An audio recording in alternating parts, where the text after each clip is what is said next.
We'll start with the Pledge of Allegiance, led by Miss Sandy Gilliard. I pledge allegiance to the flag of the United States of America and to the republic for which it stands, one nation, under God, indivisible, with liberty and justice for all. And now Reverend Carl Flagg will lead us in the invocation. Let's reverence our hearts to God that we may pray. Almighty and everlasting God, we humbly approach your throne of grace and mercy. Lord, we thank you for this wonderful day in our county. We thank you for the school board, and we thank you for the superintendent and the administrators throughout this county. Lord, in today's meeting, meet us at our point of need. Give us grace, mercy, peace, and love. Help us to practice respect and good character. Help us to reach out and love each other like we won't get a second opportunity. And help us to do whatever it takes to make this community stronger, resilient, and better. Lord, bless these educators who are now approaching the end of a school term. Bless the parents and the students, especially those that are graduating, and those, Heavenly Father, that will return for a new school year. Help us to use the wisdom that only comes from above as decisions are made, and help us to embrace those decisions so that when they are made, trial implemented, however, we ask you to give us patience and, Heavenly Father, compassion and a commitment to reach consensus on the best practices for this district. Bless us now in deliberations and help us to respect each other's opinions, but let the leaders make the decision that will move us forward. This we pray in the matchless name of Jesus Christ. And we all said amen. Amen. Thank you, Reverend Flagg. Before we begin, I would just like to remind any of you who would like to speak during the public comment section that you need to fill out one of these forms and turn it into the secretary sitting at the front. Pam, raise your hand, sitting at the front. All right, we're going to start with a recognition of QI Roberts band members with Mr. Dew. Good to see you again. Oh, thank you. Sorry for my casual attire. Hey, you're fine. You look great. Oh, I do, thank you. I know, I was just telling them earlier that I make this look good. It is my honor to recognize Bradley Stone and Taylor Rutkowitz for achieving an accomplishment that these are the first two students at QI Roberts to achieve this because we're newly high schooled. They advanced to state solo and ensemble this year, and the qualifications for state solo and ensemble are such that they have to play a high level solo, high school level solo, grade 5 or above, and they have to receive a superior rating on it at the district level to go to the state level. And they judge very hard at district level here, but at state, it's like 4 times as hard. These two traveled to, oh, help me, because we were out of district. Apopka. We had to go out of district because Bradley was traveling with the Palatka musical folks to New York, so we had to go out of district. I know, that's pretty cool, too. Anyway, so we had to go out of district to Apopka. These two traveled to Apopka and played their solos at state solo and ensemble, and Taylor received another superior at solo and ensemble, and Bradley received an excellent. And the school and the school district should be very proud. I know that I'm very proud of them, and I hope that it's just the first two of many to come. Is that it? Is that all I should say? Awesome.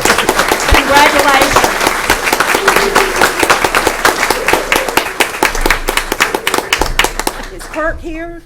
Who? I didn't know if somebody was going to get a picture. Oh, they already did, okay, didn't they? okay. Did they get me in it? Took it while you weren't looking. I missed it. Thank you. All Thank right, you thank so you. much Got on your it. wonderful Congratulations. accomplishment. Thank you. Next, we have Ms. Cummings, school board member, and Ms. Nikki Hawthorne, our director of school food services, will make a presentation to our queen, Megan Lingle. Megan, you're used to stand in front of a crowd. So I want you, of course, we want you to say a couple words, but we wanted to recognize a student who decided to choose a weekend feeding backpack program that we've begun 6 to 7 years ago that's really just taken off, and Megan has taken that to her state level in her pageants, and she has done an exceptional job, lots and lots of hours and lots of resources. If you always went to the play and you saw the table set up, that was all Megan, and all the hard work she put into making this happen is just amazing. So this student deserves amazing recognition and achievement. She is always willing to come speak at civic groups, Girl Scouts, stand in front of Walmart and partner with this cause for Feed the Need. So we just recognize her hard work and thank you for all your service. You can speak because you're so good at it. Come say something. Okay, so like she said, I'm Megan Lingle. I'm Miss Gem City's Outstanding Teen, and I'm the Teen Ambassador for the Feed the Need of Putnam County. Every week we fill backpacks full of food to send out to elementary schools and some middle schools so they have an opportunity to have food over the weekend. Some children do not have the privilege of having food over the weekend, so it impairs sometimes their learning habits, or they just can't focus in school, so it's a really good program. I've acquired 550 community service hours through this program, and I've reached almost 20,000 food items when my goal was 10,000 in about 5 months. So I really appreciate all y'all's help. So thank you for letting me speak today and get this Thank award. you, Megan.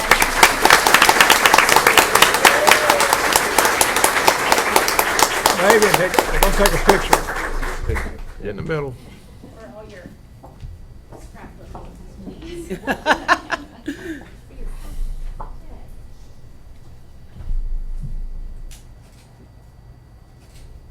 Let her mama get a picture. Yeah, T wants a picture. This one, you know I have to put it on that Facebook. Oh, yeah.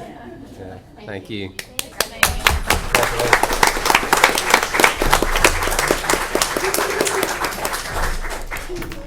Now I would like to invite up my sisters from Alpha Delta Kappa, International Honorary Organization for Women Educators, as they present a top fifth grader award.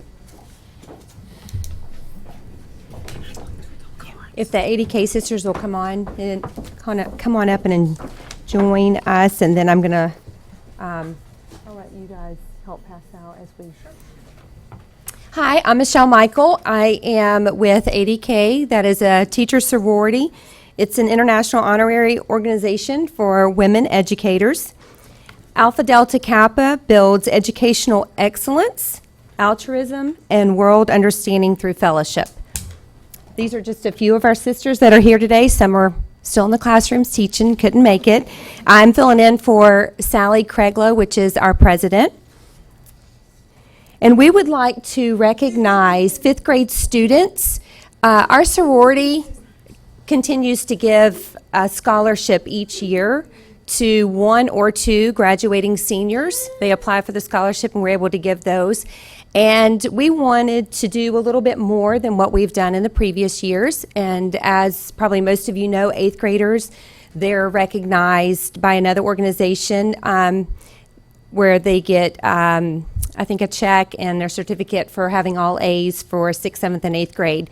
So we thought it would be a great opportunity to recognize those 5th graders that are excelling, and there are many 5th graders are excelling, but we have one 5th grader for every elementary school that they were nominated by their teachers, but also their administrators at their school.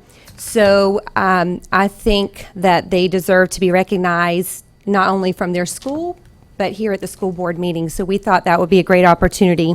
Real quick, I just want to let you know that in the past 2 years alone, Alpha Delta Kappa members have given nearly $12 million in monetary and other gifts, nearly $2 million in scholarships, and have provided more than 2 million hours of volunteer service to their communities. So we do a lot of volunteer work, but we also do a lot of different things with monetary gifts and scholarships and things like that. We like to give back to the community. So we are very happy and fortunate that we're able to do that this year. So this is something brand new.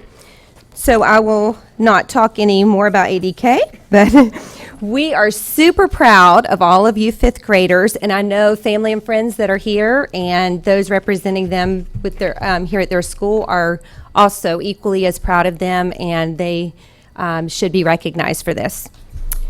So I will call your name, and maybe if you guys could stand up here with them and they could get a picture with them with you, and I'll let y'all hand the certificate and the check. How about that? That work? Okay.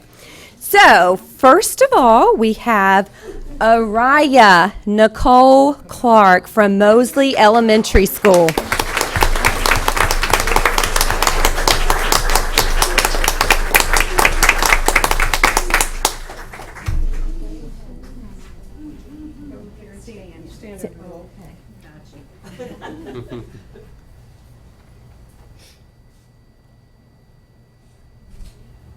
Excellent job, Araya. We are very proud of you.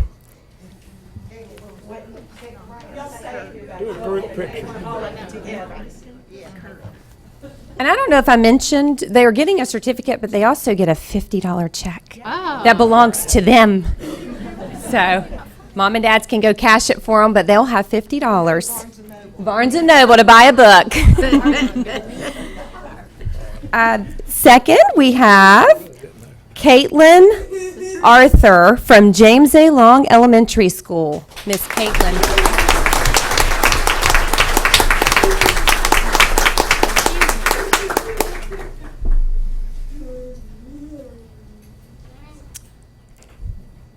Excellent job, Caitlin. We are very proud of you.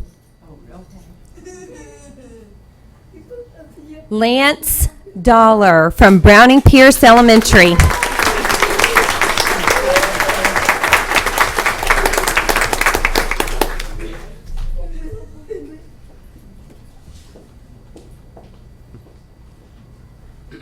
Haley Simpkins from Aquila Elementary.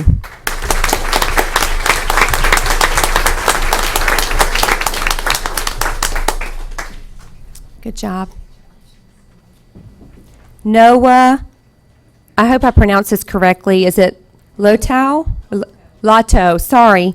Noah Lotto from Melrose Elementary.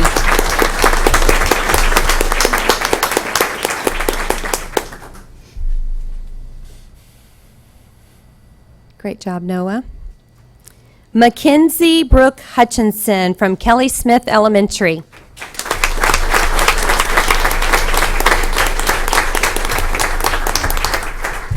Congratulations, Mackenzie. Nathan Harold Bohannon from Interlaken Elementary.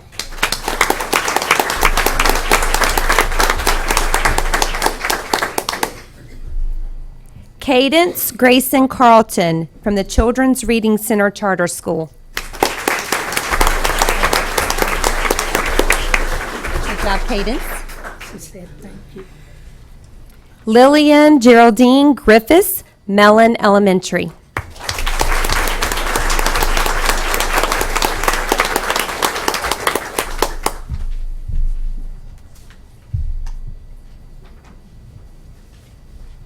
And we have Yahir Vergara, and he is from Milton Burney Elementary.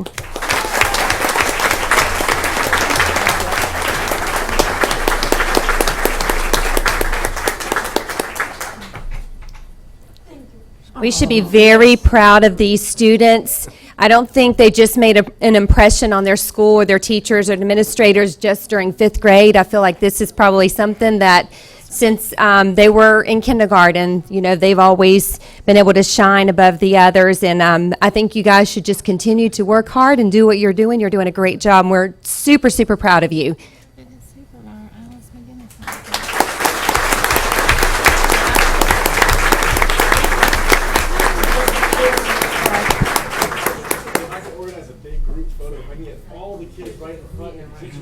That's what I was going to say.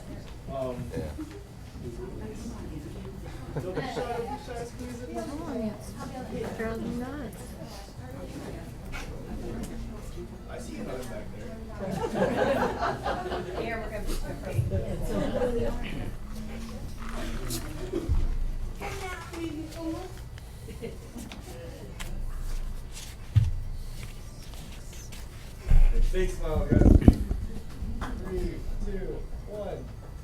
Any parents who want to come up, come on up and take a picture. Yeah, stay where you are until the parents come up. Thanks, Stephen. Stand still just until we get all the parents up.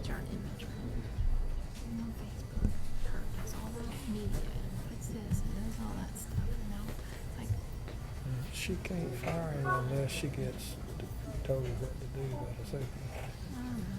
He went and told, I'm sure she said, I want fired. Okay. Goes on with the. Not quite, not quite. That everybody? Okay, thank you very much.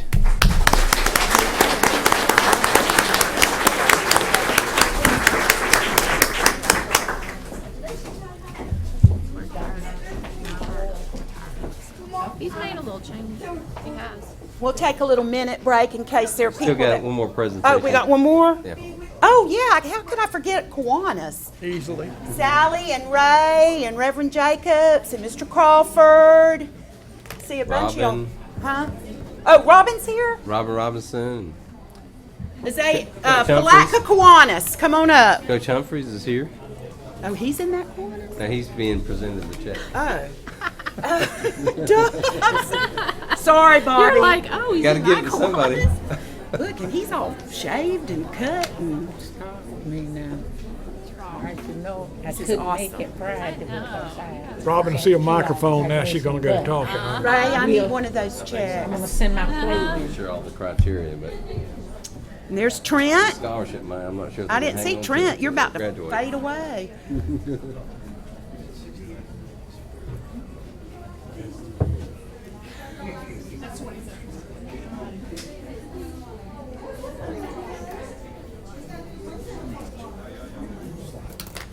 Well, sorry about that. Okay.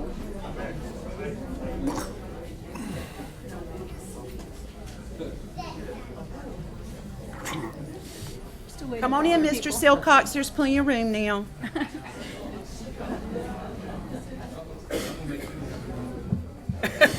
Bubba Silcox, I love you. that's Bubba. What's he do now? Teaches at Black High School? Bubba Silcox? Yes. Where you been? I didn't know that. I think we have everybody. 5 years ago. Bubba grew up. I think we have everybody. So we are members of the Kiwanis Club of Palatka, and we operate the concession stands in the Palatka High School home football games on Friday nights. And so thanks to everybody coming hungry and thirsty, we had a banner year this school year, and we raised more than we ever have. And we are really excited this year. We give away half of the money in scholarships to a graduating senior at Palatka High School, or more than one. And then we also give half of the money to the athletic department. And because the check is bigger than it's been in any year, we wanted to come here and present it in style to the coach so that you could use that for Palatka High School athletics, football, whatever it is you're going to do with it. We're really excited to make this presentation to you and to thank you for allowing us to be there yet another year to operate the concession stands. And again, thank you to everybody that's come and purchased things from us. And also, while I'm here, want to just mention that the Kiwanis Club of Palatka meets on Thursdays at lunchtime, and then we also have a once-a-month evening club. It's gonna cost you $1. And so, okay. But we're always looking for other folks that want to come and join with us and do great things in the community, like presenting this check. This is our president, Ray Leitzman, and he's going to present the check to the coach for how much? $6,800.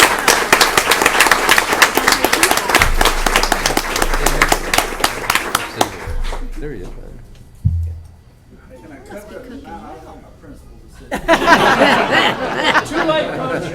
Too late for that. Why don't y'all all get in there? Everybody, yeah. Y'all all worked hard slaving away in those. Oh, Yeah, sweat equity. y'all did well. My gosh. Cooking up a storm. Although I don't recall seeing Bubba in the concession stand. No, Bubba wasn't there. Hey. Hi.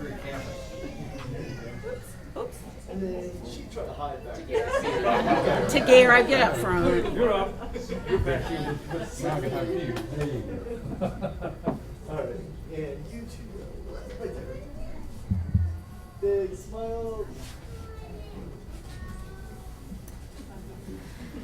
Right.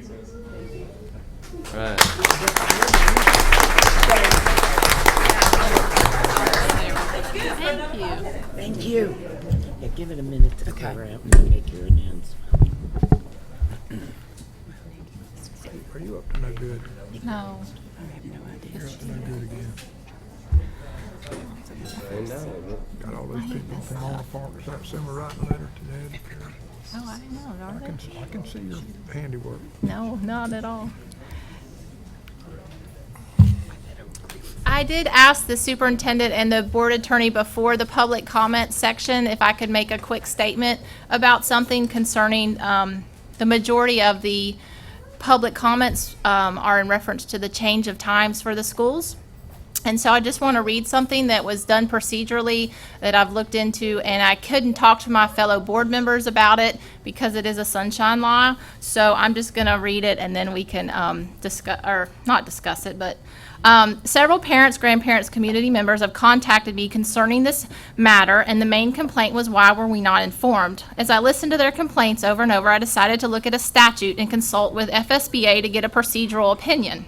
According to statute 125.525, section 2, a change should only be made for good cause and notification as such shall be at the earliest practical time concerning the agenda. The agenda contained two schedules that were very similar and almost identical to this year's schedule. On Monday, May 1st, 2017, less than 24 hours prior to the board meeting, a new schedule, Schedule D, was added to the agenda. The new schedule was opposite of the other two that were posted 7 days prior. The representative from FSBA stated, which the reason I spoke with them is she got back with me today. If anything is added to the agenda and the board feels as though the public should not have had a 7-day notice, they can vote not to amend the agenda. Theoretically, items should only be added in case of emergency. So I did want to bring this to my fellow board members, nothing to do with opinions. This is just procedural, and I've asked the board attorney to look into that because there's two ways to fix this, amendment or to put the item correctly on 7 days prior. So that would be something that the superintendent and the board attorney and myself, I cannot look my constituents in the eyes and they say, why did I not know, without making this procedural correction. So there is something here that procedurally, and again, the board attorney, but I've, again, done my due diligence as far as researching it, and that's why I feel that I could make a motion in new business to Can I add ask- an amendment, but that would be something that, Could, the board attorney, could you elaborate on that? or- Sure. About 20 minutes before this meeting, board member Cummings asked me whether the item on the last meeting's agenda was procedurally deficient in that there was not a 7-day period of time giving notice to the public regarding the agenda item. I explained to board member Cummings and to the superintendent that I don't feel comfortable making that conclusion in 20 minutes. I would like to see the actual notice that was posted, what was attached to the notices, and see if we are okay or if we are not okay. If there is a procedural deficiency, then that is something that can be put back on the agenda, given the appropriate 7-day notice, and go at it that way. But at this point in time, I'm not comfortable concluding whether or not it was procedurally deficient. So what happens to the motion and second and vote that was taken? Do we, If it were properly noticed, then the vote will stand. If it were not properly noticed, it would need to come back. okay. And when will we get that determination? Hopefully as soon as possible, within the next few days. Certainly before the next agenda is posted. But nobody reads the agendas. So you're saying you can They don't read the give us an opinion, and then if necessary, we could repost that or put that on the next agenda, is what you're saying? If, based on your legal opinion? Right. Okay. Charlie, I've Well, we're got gonna a have to.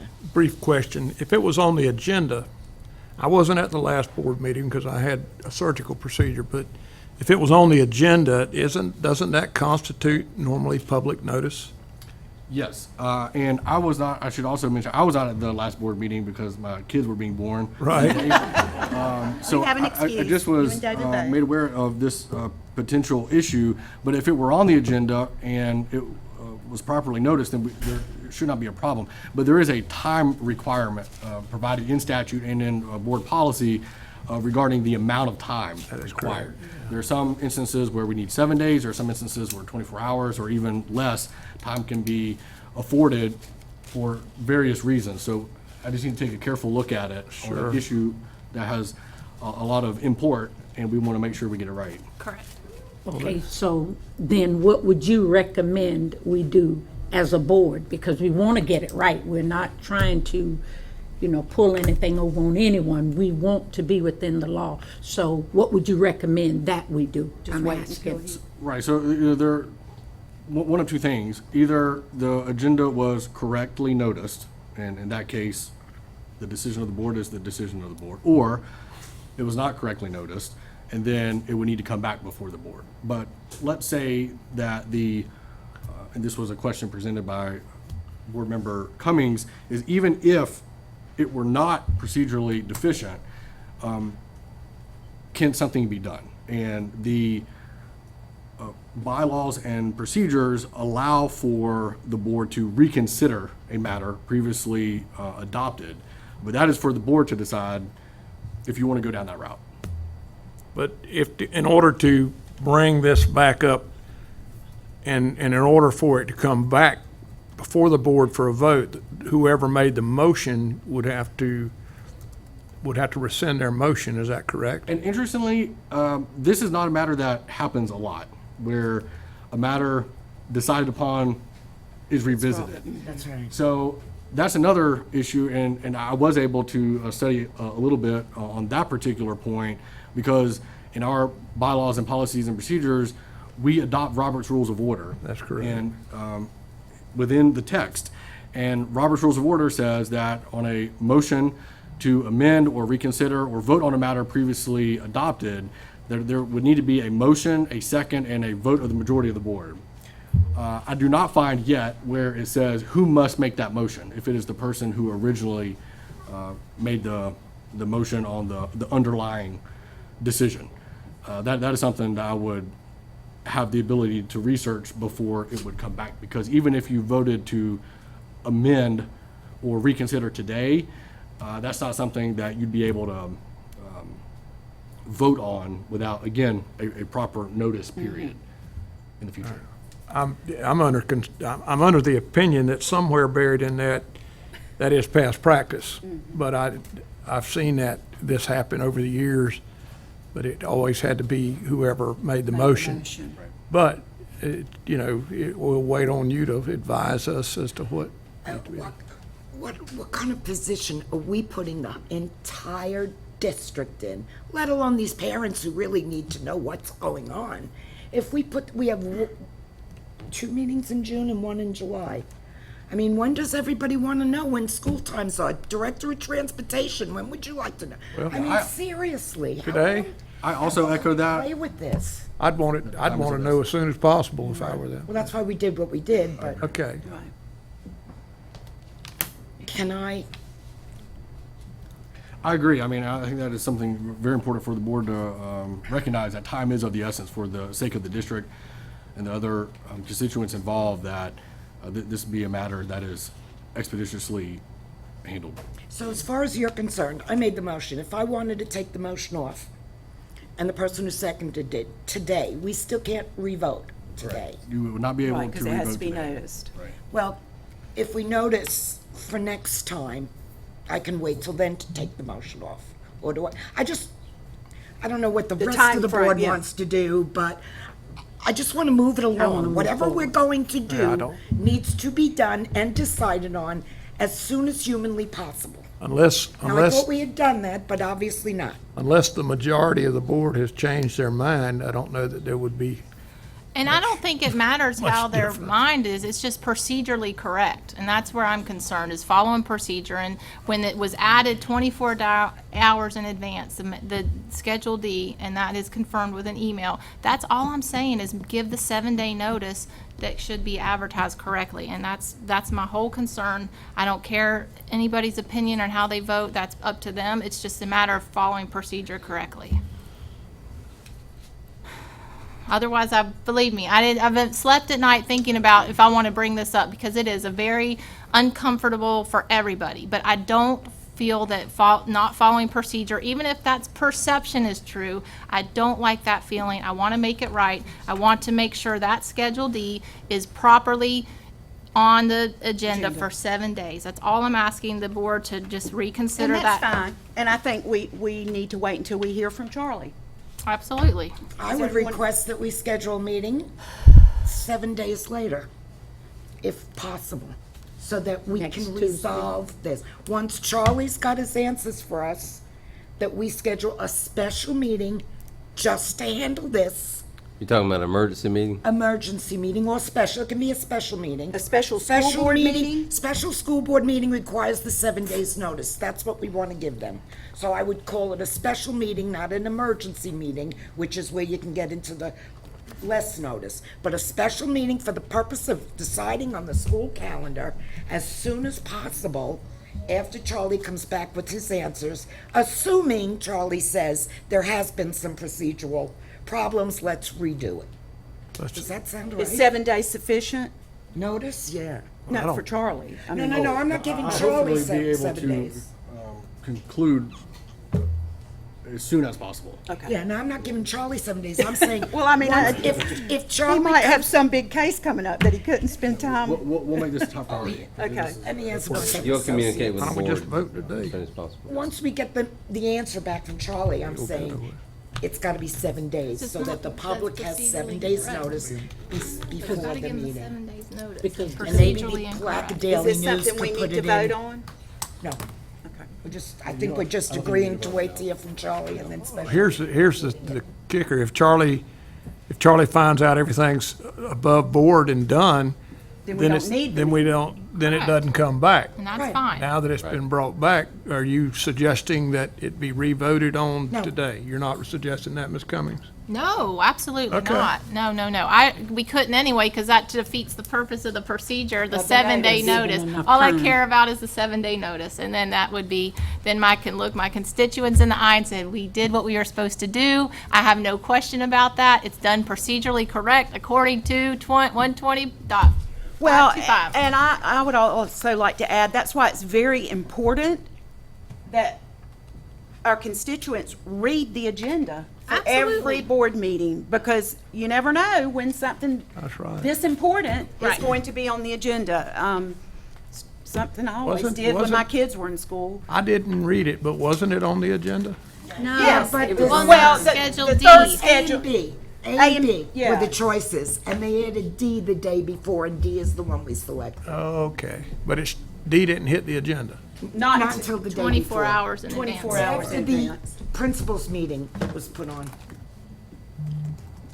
Okay. Okay? All right, thank We you. good? Thank you. We're good. Get We that can off start my- I listening can to sleep them. now. Okay, before we start the public comment section, I'm just going to read a couple of things. The following guidelines should be observed when a speaker is addressing the school board.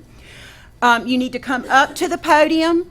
You need to speak into the microphone addressing the board. You need to state your name, your address. I don't think you need to spell your name. If you are representing an organization, identify that organization.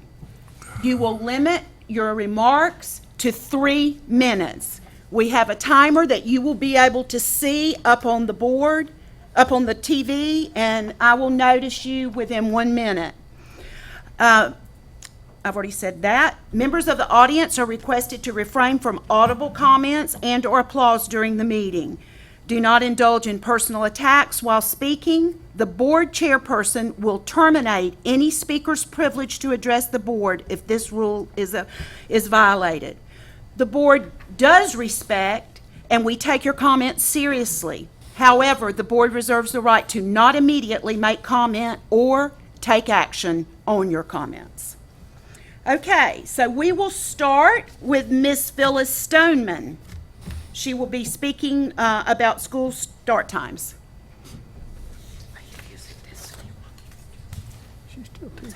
Where is it? Oh, okay. Ready? Okay. As you said, I'm Phyllis Stoneman. I have been teaching in Putnam County for 35 years, and I'm currently the music teacher at Middleton Burney Elementary School in Crescent City. I am here today to speak in support of the school time changes that were voted on at the last board meeting. This decision was based on research and supported by administrators. My experiences as a teacher also support this decision. Students need to get adequate sleep to maximize their learning. The American Academy of Pediatrics has recommended that middle and high school students have their schools start at 8:30 a.m. or later to allow students the opportunity to get the recommended amount of sleep on school nights, which is about 8.5 to 9.5 hours.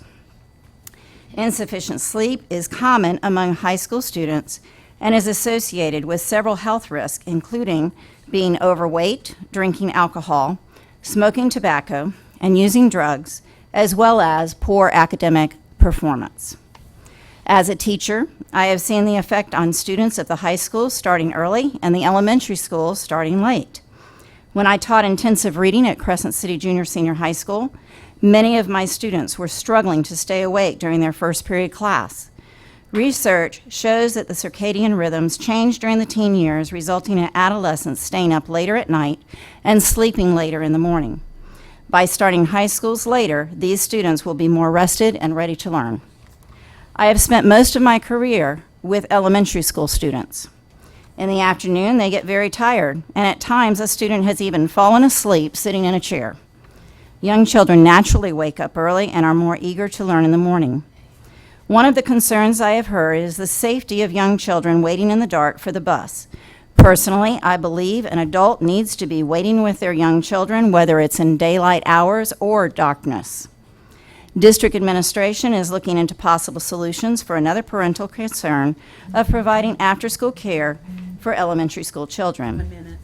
If the district is able to do this with grants, it could help parents, but I hope the board will not spend any district money for babysitting in our current financial situation. With this decision being made now, parents have the time to make new arrangements for daycare in the event that the district is not able to provide it. Putnam County Schools are responsible for providing the best education possible for our students. With this change, there will always be some that need to make adjustments in their personal schedules, but I believe the new hours are in the best interest of the students that we serve. It's certainly worth trying. I applaud the decision to change to the new school hours and hope you will stand by this decision. Thank you. Thank you. Next, Johnny Counts. This is going to be for the Armstrong roof and the roof. Hey, Johnny. I think it's already been a recommendation here on Good afternoon. I'm Johnny Counts. I'm from Cracker Swamp, Florida. I want to address the. Speak into the microphone. Oh, I'm Johnny, sorry. so everybody- I want to address the situation my family's currently experiencing. My son has been the, I guess you could say, the participant of a senior prank that went on at Palatka High School last Thursday. Some of you probably haven't heard about it, but it's something that's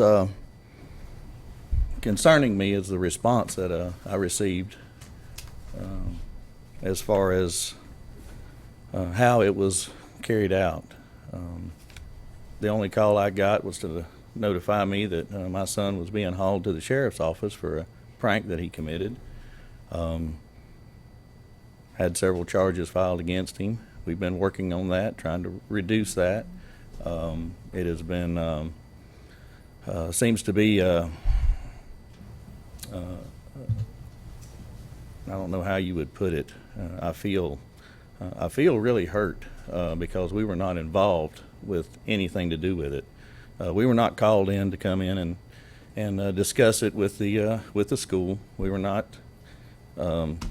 consulted with anything we could do. There was no effort to find out about his home life, what kind of kid he is. It's something I feel really concerned, and I'd like to express my my disappointment in being treated this way. I'm a lifelong resident of this county, and I actually graduated Palatka High School, and I have several family members that have graduated there too. My kids have all graduated, and I feel like they are great examples of what the school system can produce. I have volunteered. I have sacrificed my time, talents, and my treasures to try to support this school. And the treatment that me and my wife have received over this, I think is vindictive for some reason. And I hope it doesn't happen to anyone else. If this is the kind of policy that you have, that you don't involve parents in situations like this, and that you don't have them be a part of what's going on in their children's life, I think that's what we all strive to do. I think that's what we encourage, parent participation. It is Johnny, that's 3 minutes. 3 minutes. Oh, I didn't get the one. Well, I know, I was listening to you and didn't look at my warning. If you want to go another minute, can I add some to you that? can add a minute. Okay. Well, my son was, of course, he was ridiculed. He was called an idiot. He was publicly embarrassed. He has been going through a lot, not to mention his family. I feel like the principal, Mr. Stout, has no compassion or consideration for what he's accomplished. He's a perfect student. Graduating with honors. Never been in trouble. I pray that his heart is softened, and that he can find some kind of charity to be able to get to know his kids that he is appointed to oversee. I feel like if this is the vision that we have for Putnam County, to treat parents this way and to treat children, it's not going to improve. It's going to fail. You're not going to have an institute of learning. You're going to have a penal facility. Okay. Thank you for letting me speak. I want you to remember that school's almost out, and everyone needs to be careful this Memorial Day weekend, Thank you for that reminder. and always check twice for motorcycles. Thank you. Thank you, John.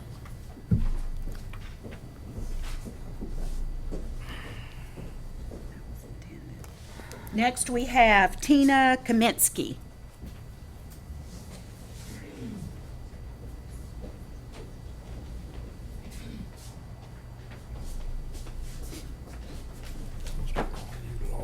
Hi, my name's Tina Kaminsky, and I hope I can read fast. Okay, I live in Putnam County for 17 years now. I have 19 grandchildren. My husband and I are raising 3 grandchildren, ages 3, 5, and 8. My purpose for attending this meeting is to briefly go over the problems of the school changes you voted in and what they're going to cause. Some of you have considered these problems, and I may have brought to your attention some problems you have not considered. I want to give you common sense solutions to our 2 major problems, which being our sleepyhead children and truancy students, which I brought my granddaughter, who is a A+ student and truancy, and even spent time in trouble. So, and to address our academic problems and the solution to that. The change problem, of course, with the high school student survey, 90% of them don't want the change. Sports-related, dual enrollment, jobs. Having our youngest students stand in the dark for the bus, and the time change being November 5th is going to put them back 2 hours. An hour earlier, plus their bodies have to adjust to that.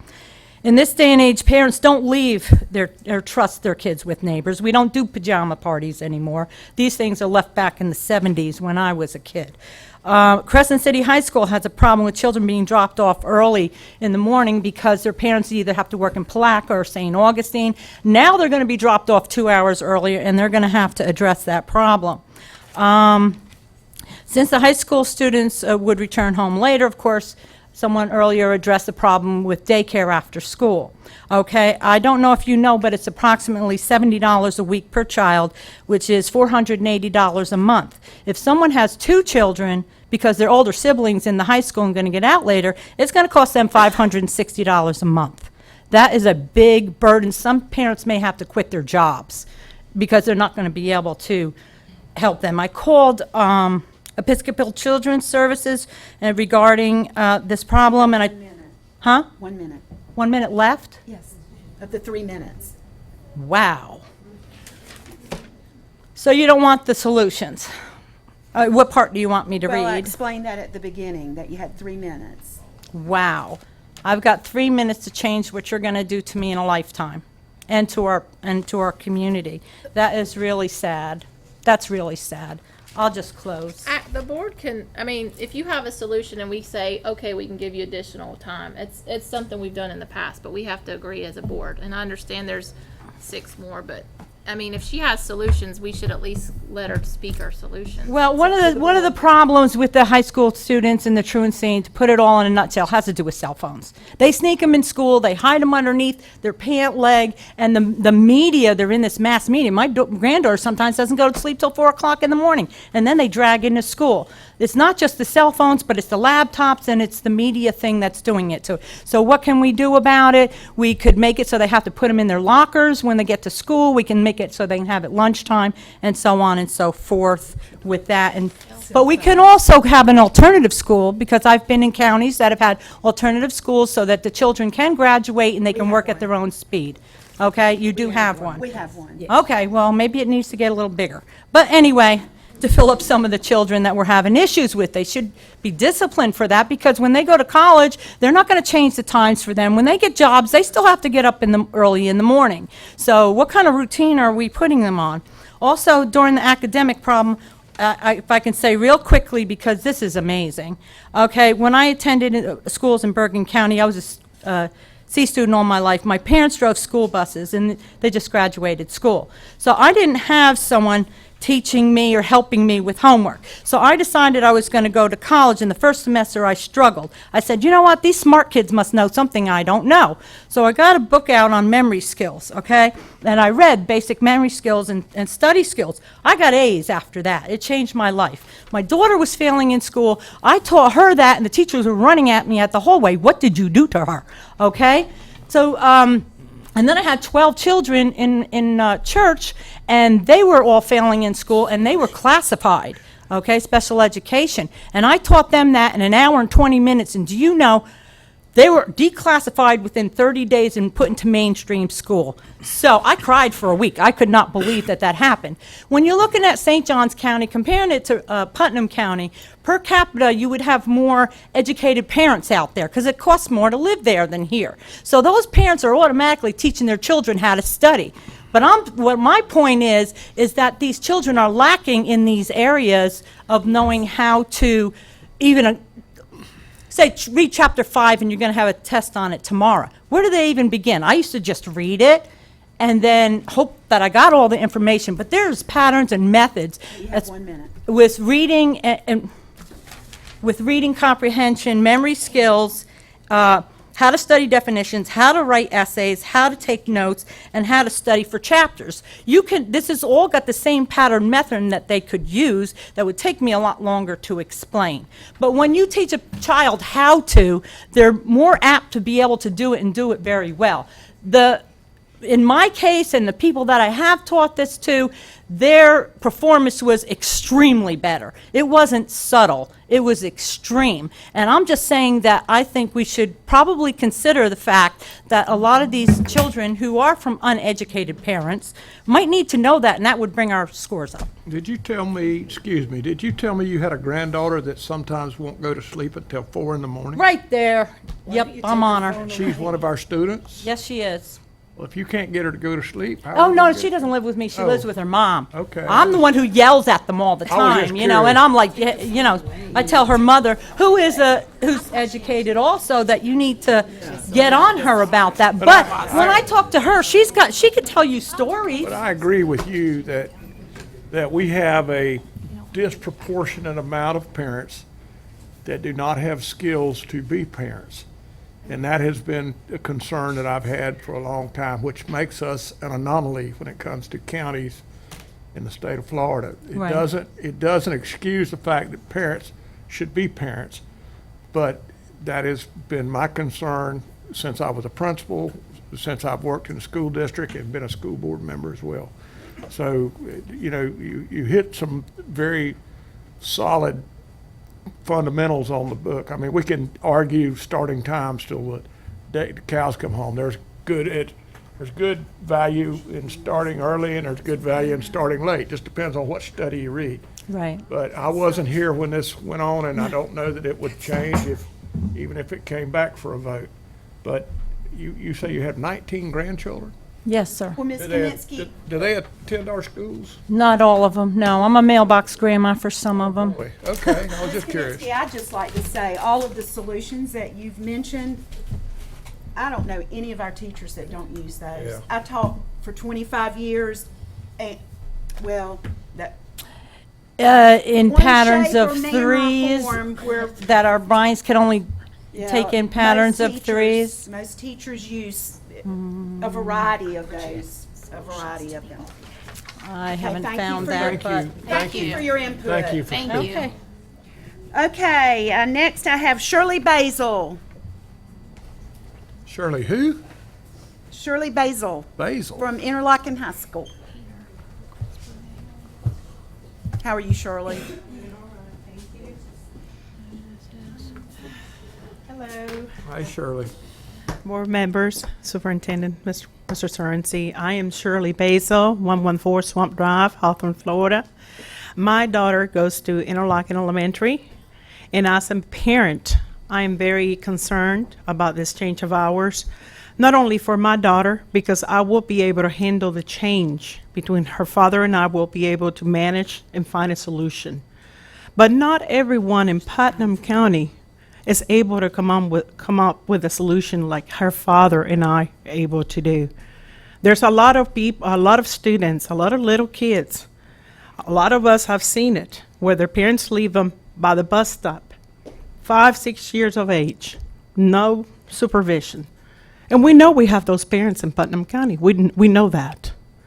So because we have that type of parent in Putnam County, we should have, I feel like as a mother of a 10-year-old, I feel as a parent that I was dismissed as a parent on this vote. I think that a meeting should have been set for parents to come at a decent hour where all parents could be here, 6 o'clock. Most parents are right now working. They couldn't be here because most of them are still working. I had to come out of my job to come here. So with that being said, I feel that they should have had a meeting for the parents to express, or the guardians also, to express how the parents felt about this change. And only with that taking place, I think that the board should have considered maybe enrichment programs in place. I've called other counties, and counties have enrichment programs into place to help the parents with aftercare, because not all of them can get out of work early enough to pick up their kids. And we're not every county. We're Putnam County. We're a very poor county. And there's other solutions we could have come up with. And I really like for the board to reconsider to vote. It's only appropriate that that you revote and reconsider this vote, because not all the school board members were here at the time of that vote. And I feel that that would be appropriate to set up a meeting where parents can come and express how they feel at a time that all the parents could be here, more convenient time, and revote on this matter. That's how I feel as a parent. Now, as an employee of Putnam County Schools, and like in high school, I have heard students tell me, Ms. Basil, why they're changing the hours. We are now going to come to high school to practice early in the morning before 9 o'clock. So what is the use of changing the hours of the school if the students are going to come into practice beforehand, before school starts? Additionally to that, there's That's 3 minutes. okay. Is there any possibility I can get an extra minute? I know, I'm sorry. I don't have a problem with it. Thank you, Mr. I'm Buckles. not the chairman. Okay. Thank you, ma'am. I appreciate it. Additionally to that, other concerns that I have is I randomly looked at 3 different bus stops in Putnam County, and I asked the bus driver to give me just random bus stops. She gave me a bus stop in Interlochen first. I did a research on how many sexual predators and sexual offenders were within half a mile to that bus stop, and there was 23 sexual offenders, and nine of them were predators. And that really has me very concerned. I'm very concerned for the safety of our students in Putnam County, and I think that should be the number one concern for us first, should be the concern for safety for all our kids in Putnam County. That's very important to me.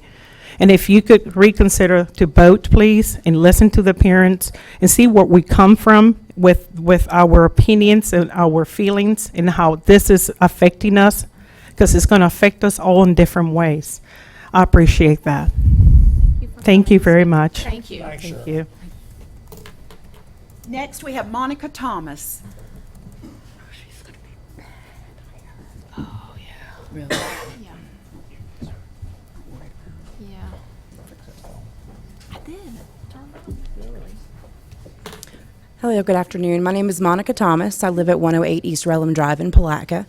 I come to you today not only as a voter and a taxpayer, but also as a parent. I believe that these change in school start times are going to create an unnecessary hardship for families, not only financially, but also for family dynamics as well. Kids having after-school jobs in the after-school hours in the afternoons, also after-school activities, those things are going to be hindered due to the later times of the high school. I also disagree with the way this board has handled the decision-making process for this. Not asking parents for input is just a slap in the face to us. We are who put you here. You are sitting up here in these seats because of our votes.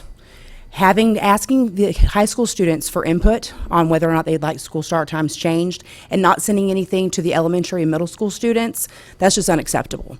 That's like you don't care about our opinion. We didn't do that. We didn't send anybody. It is my understanding that the last board meeting, it was mentioned that a survey was sent out to high school students asking about opinions. The board didn't do it. Well, it doesn't matter who did it. A survey got sent out about it, and we were not involved. Middle school and elementary school student parents were not involved in that asking process. Also, I'm here representing parents who aren't able to be here because of ridiculous meeting times. 3:30 in the afternoon during a weekday. It's a little ridiculous for parents to be able to get off work and to be able to attend. I also have a survey, a petition signed by parents, families, requesting that you reverse the decision of changing school start times. As of today, we've received 1,018 signatures. I have all of them right here. I also have a list of comments that were left by hundreds of parents regarding their feelings about these school start times. I don't know who I need to give these to, but I know I was asked to print them out and bring them with us. Chairman. Thank you. So I just request that you reconsider this. It's affecting a lot more families than you realize. I fortunately am, as well as Ms. Basil, I'm not one of them. This doesn't really affect me and my family that much, but it's the other families that it affects. We will adapt and change, but there's other families who financially are not going to be able to afford to do that. And it's unfortunate that they're not going to be able to do that, and that it seems that you guys really just don't care. So, and I'm done. I've said my piece. Thank you. Thank you. Next, TJ Smith.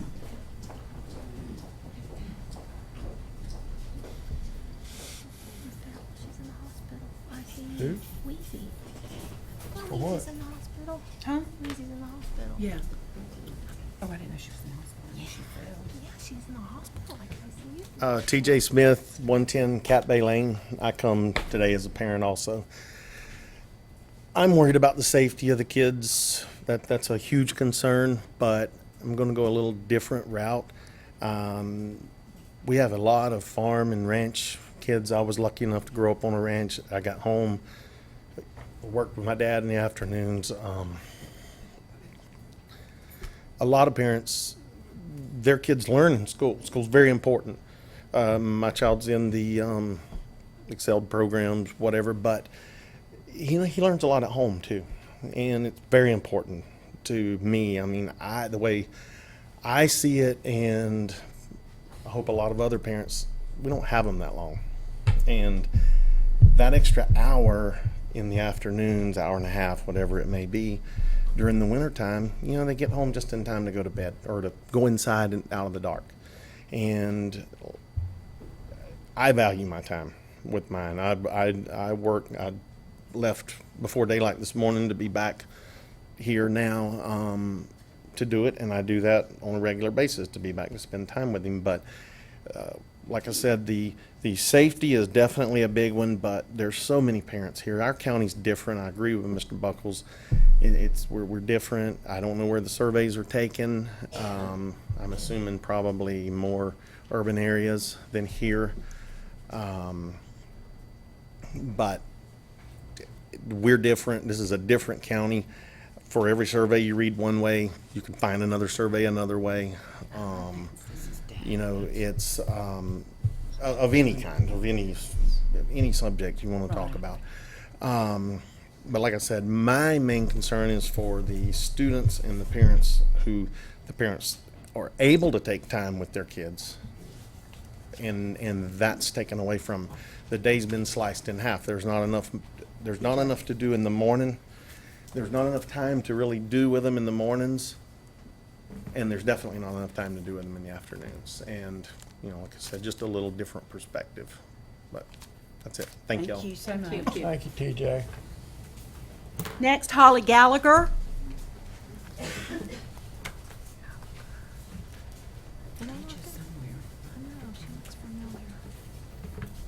Hello, good afternoon.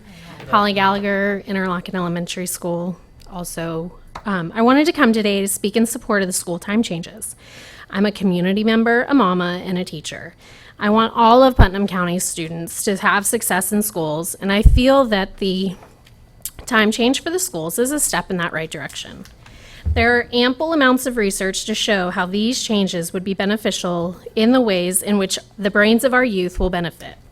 As educators, we are continuously striving to use sound research to support our education efforts.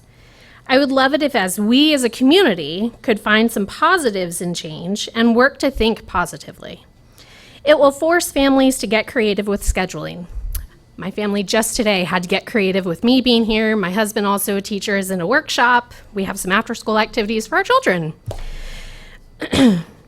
But as parents, we always have to work through those challenges as a family to make sure that our family schedule can run smoothly. But what if tremendous good and great learning can come from this change? Don't we owe that to the youth of our school district? There are many arguments against this change, and we have heard them before, but the status quo has not been working for our students. And I am proud of the superintendent and our school board members for taking this step in this direction to help our students achieve greater things. Change is scary, and it is not always what we want, but I hope we can all agree that we want the children in our community to get the most out of their education, and I believe that this is a great first step to achieve that. The attitude in which we approach things makes a world of difference, and I would love to see us try to find the positives that can come from this change. I appreciate you for doing what is best for our students and for trying to bring this positive change to our community. Thank you, Holly. Thank you, Holly. Next, Lindy Rowe.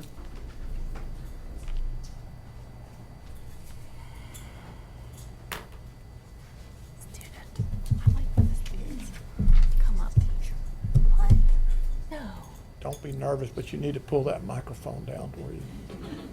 I'm not going to tell you what Ms. Cummings just said. I know. I've heard it before. Sorry, I didn't. It's all right. It's compliment. actually a benefit sometimes. It's yeah. a compliment. Good afternoon. My name is Lindy Rowe. I reside at 108 Sunset Point. I am here today also in support of school times change. Each and every one of us, myself included, comes to the discussion of this matter viewing it through our own lens of how we are going to be affected ourselves. I admit through my own lens as a teacher that the idea of making any change that would benefit our students in a positive manner is very appealing to me. In the meeting with the school board members, in the meeting that the school board members voted on this change, the last meeting, Ms. Whitehurst talked about the positive changes that may come about through this, including greater attentiveness on the part of the students, higher attendance, and higher test scores. People may wonder why in the world that we are so concerned about test scores all the time. The fact of the matter is that in the education system worldwide, it's driven by testing. I personally wish that that were not the case, and I do realize that life is more than passing of tests. But until we vote at a higher level, our politicians at the state and nationwide, where they limit or lessen our testing, it's the hand of cards that we have to play.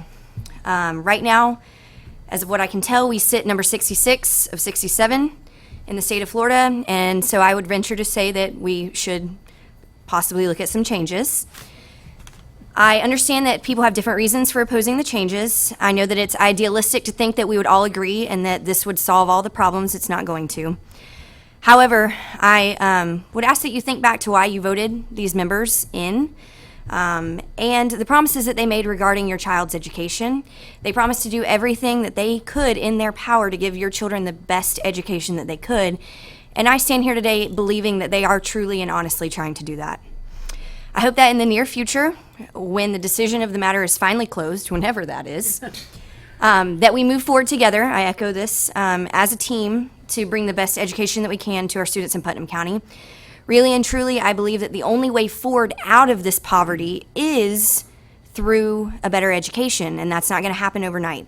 There's going to be hiccups along the way, but I think we're going to do greater things if we take risks. It's been said before, it's worth saying it again. If we keep doing the same thing, we're going to get the same results. 1 minute, Lindsay. Thank you. So I suggest, and I am here to say, let's take a chance and make a change. And I'm not willing to be number 66. I don't know any teacher or educator that is, and that I hope that you are not willing to be number 66 either. Thank you. Thank you, Lindy. Thank you. Madam Chairman, your 30 minutes is up, and if you have any additional ones, you would need to Yes. get approved from Board, the we're board. going to need to vote to extend our public comment period. I'd like to make a motion that we extend the I public second it. comment period to accommodate 3 minutes for each one of the papers that are in as of now, because we keep getting them in, but we'll And Mr. close them Buck- off now and everybody can. All in talk. favor? Aye. Opposed? The motion passes. We'll continue with Mr. Mark Modell for a first book update. A little change of scenery here. Off topic. Yeah. And I'm not even going to need 3 minutes. Mark Modell, Putnam Federation Teachers President, and I reside at 115 Vintage Lane, Palatka, Florida. And I'm here with the first book update. I just wanted to keep you guys in the loop because you may be wondering, where's that truckload of books, right? Well, we started looking at the calendar for the spring, and it's really, really busy in the spring around here. So with that in mind, and with the summer being a great opportunity to really reach out to community groups and make sure that every community group that works with children is involved in this, we're moving first book distribution to the fall. And so I just wanted to keep you guys in the loop on that. But I emailed Mr. Cerency today with something I wanted him to email out to all the teachers, see if we can get the teachers all signed up before the summer. And I'll reach out to maintenance over the summer, and in the fall we'll catch bus drivers and food service. And I'll be reaching out to all the community groups over the summertime and really getting everybody that I can, and I'm hoping the media will help me put my email out there so that community leaders who work with these groups can contact me and let me know who they are and what they're with, and I can get them all the information we need. But the fall will be a better time for this just because it is really, really busy. I know you guys are busy. You know how it is. But so in the fall, we're going to get that truckload of books here. Just want to give you an update. Thank you, Lauren, for that update Appreciate for that. this fabulous program. Okay, next we have Lindsay McKinney.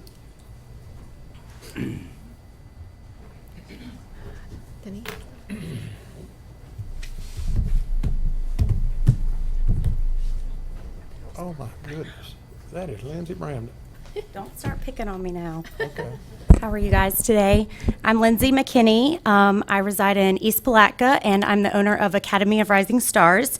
We are a child care facility and after-school program, and I am coming today just to kind of voice different opinions, and I am not for or against the times, as I think we are definitely in need of change. So I am very wishy-washy on how I feel about them, just because they bring so many different things to the table for so many different people.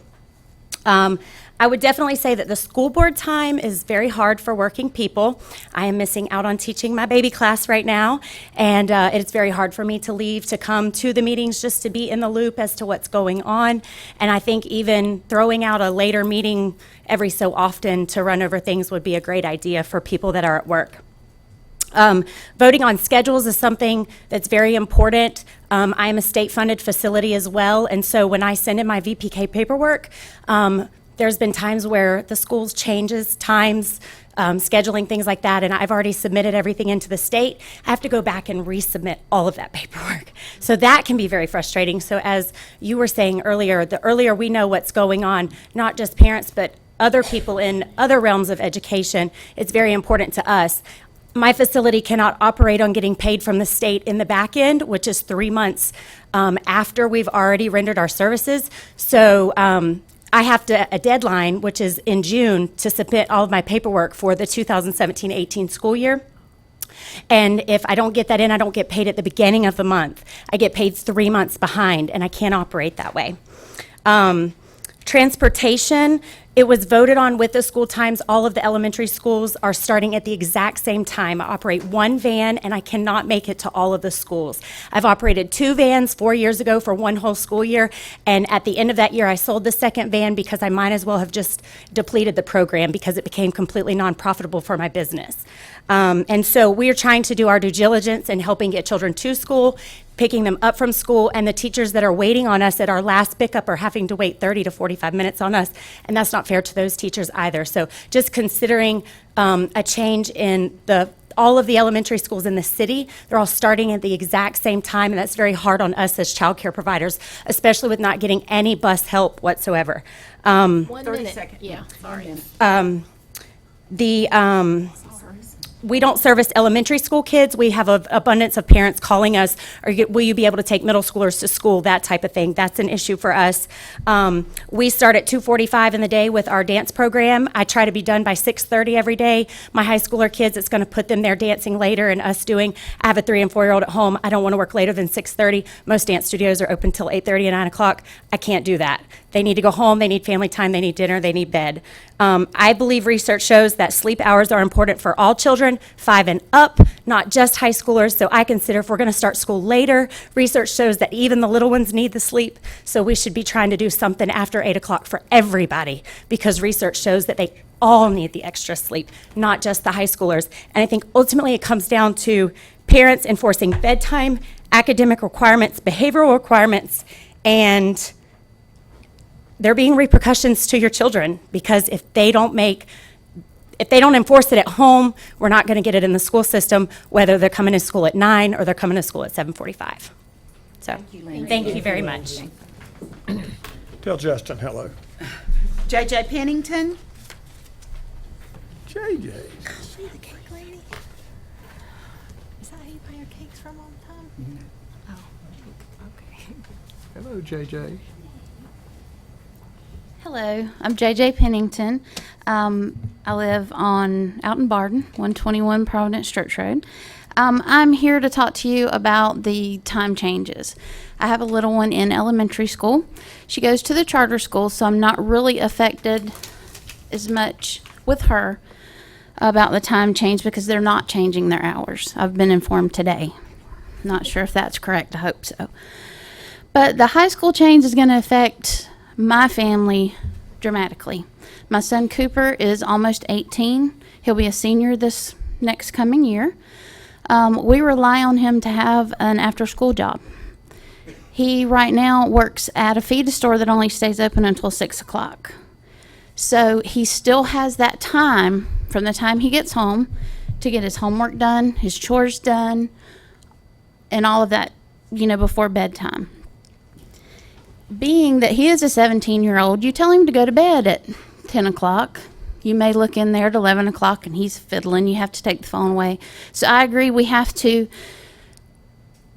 parent our kids in a way that they get that extra sleep that they need. However, with this school time, it's going to make him, he's going to have to quit his job or go get a job at some fast food place that he's not going to get home till 11, 12 o'clock at night. Because unfortunately, but we rely on his job to pay for his insurance for his truck, help pay with gas, help pay the bills. And I think that our community, a lot of our community, do rely on our kids' help with that. And it's, it's sad. I wish we could all be rich and we didn't have to worry about that kind of thing. But we do. And with him being almost 18, just to be straight up with you, the words have come out of his mouth that he will quit school if he has to keep his job. And he's not academically strong like my younger one in the fact he doesn't excel academically. He struggles as it is, and I'm very proud of him for B's and C's, to be honest with you.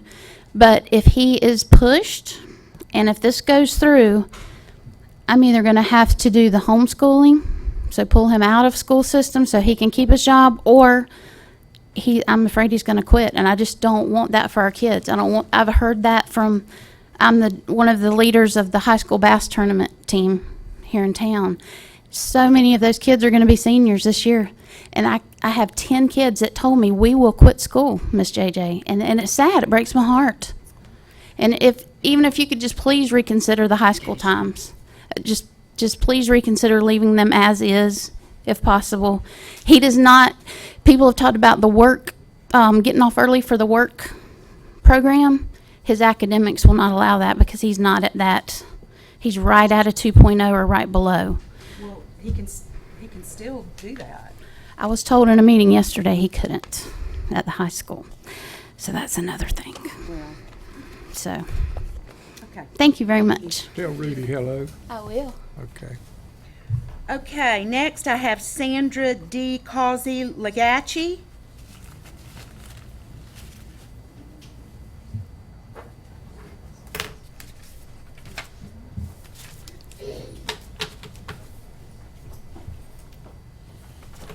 Hi, my name's Sandra D. Causey Lagachi, 900 Orange Avenue, Crescent City, Florida.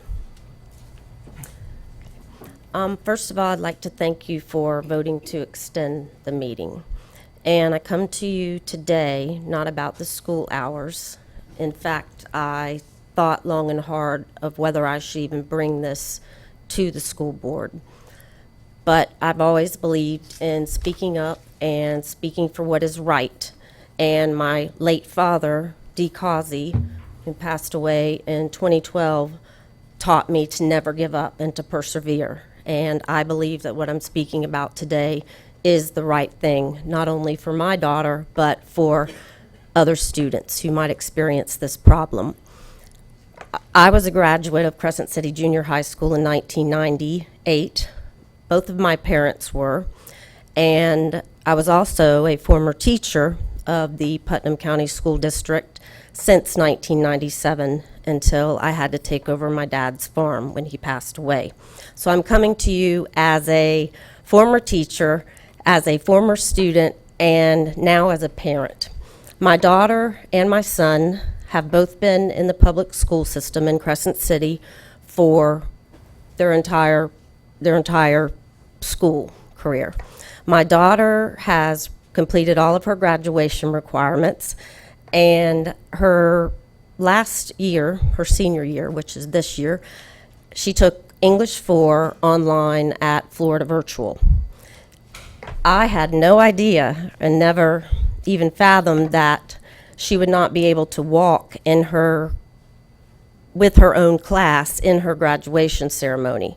Otherwise, I might have thought this through differently.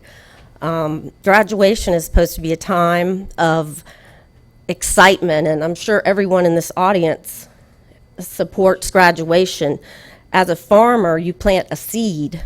You plant a seed, and you want to see that seed come to harvest. You take care of it, you prepare it. And this came to a great surprise to me. So when I was told no by the district, we even called the superintendent twice. We were told he would call back. I never received a call back except from the aide. But if this does not affect Morgan, even if it doesn't change anything with her being able to walk with her own class that she's been with forever, maybe it will change and make the district think about other students in the future. And I do think that it's, as a parent, that you want to see your child graduate. And what was the reason she couldn't walk? It was a district decision because she was apparently taking English 4 online at Florida Virtual. She was given that option to either do that or she could stay at school and be an aide for 6 periods. And she wanted to have a job, get a job, and make money, and also take the course online. Okay, so did she finish the course? Yes, ma'am, she finished the course, in fact, 3 weeks ago or more. Did she withdraw from the school system? She was apparently you have to withdraw from the school system. I mean, from the high school, I was told to attend Florida Virtual because she was. Not for one class. Well, I was told by the principal and also the guidance counselor at the high school, and I love all of them. I'm not coming up here to start drama or to cause any confusion. I'm coming up here because I feel strongly about this for Morgan and for other students. Sandy, you're So fine. she didn't take any other classes at Crescent City High School? She didn't go there all day and take the English at home? She fulfilled all her requirements. She only took the English 4 online. So she's been in the school system her entire life, and the very people, Is this the cohort with which she is supposed to graduate? this is the class in which she is supposed to graduate. Yes, ma'am. I don't If we could set up time tomorrow and meet, and I had one of my representatives call you and talk to you about that. But we can set up a time to meet tomorrow, if you'll see us after the meeting, so we Sure. can investigate what's going on. Okay.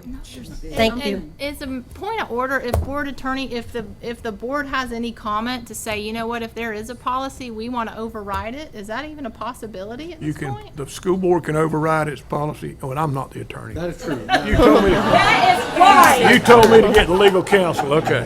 Go ahead, What Charlie. David said is correct. Okay. You can She can go override back it. to school and be So, I'm not aware of a particular procedure in place. I will certainly research that too, but but it's Thursday and today's Tuesday, so When we is the don't have graduation time. ceremony? Thursday. Yeah, I don't. Well, you I- need to contact, the completely at a principal loss for told you words. this? JT, Yes. as a Yes, principal, ma'am. you know any reason that a kid couldn't do I it? think Dr. Shelby, or, I mean, we could, that's why I want to meet privately. If we could talk Okay. privately about this, I don't The want board to. needs to be aware of what's going on. I would like to be aware of what's. And that's exactly why Thursday. I'm here Remember, today, I because we have reached out to several people, and I was told it was a district decision. I remember when you were in elementary school, I remember when you taught, and I appreciate you coming, but I think that board has, we're a self-judiciating body, we can override our policies Let her anytime. walk, let her walk. I mean, Oh, there's we no don't know dis- details. We There gotta, could be I mean, more we to need it to than- know all the No. details, but Yeah. if this is the only reason, It was a That you're aware of. district decision. She was not a a problem. district decision or a Yes, ma'am. principal decision? A district decision, I was told by the principal and the guidance counselor. Recess. Are you aware? I don't want to, and Charlie can talk about this, I don't want y'all to make a decision without having all the information. And I think Charlie's suggesting, well, go ahead, you wanted to. right. I think maybe we should take a recess. Obviously, for your daughter's sake. Yeah, because If it's anything is Thursday. private information that should not be disclosed in a public forum. I understand. For reasons why the district has made this decision, I think the board members would appreciate that, and you That's, would appreciate that too. that's perfectly fine. She has no truancy record, no Could we wait no until the end of the referrals meeting? or anything. Can we wait till the end of the meeting? Well, we could wait, Wait till the end of the meeting. Yeah, wait till the end, and Dr. Shelby is here. This is Crescent City Like High. to have a little break. Okay, this is perfect timing. We can do it now. Yes. Yeah, we can- Okay, if Dr. Shelby could come and talk to us. Okay, so are we How are we recessing? Do you want to Anybody recess leave? now, or do you want to address this at the end of the meeting? I would like to do it now. No? I'd like to recess now because I need a break You making a anyway. motion? I'd like to make a motion that we recess for 10 minutes. A second. All in favor? Aye. Opposed? Okay, 10-minute we're recess. we're in a We'll get it 10-minute straight. recess.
We have left.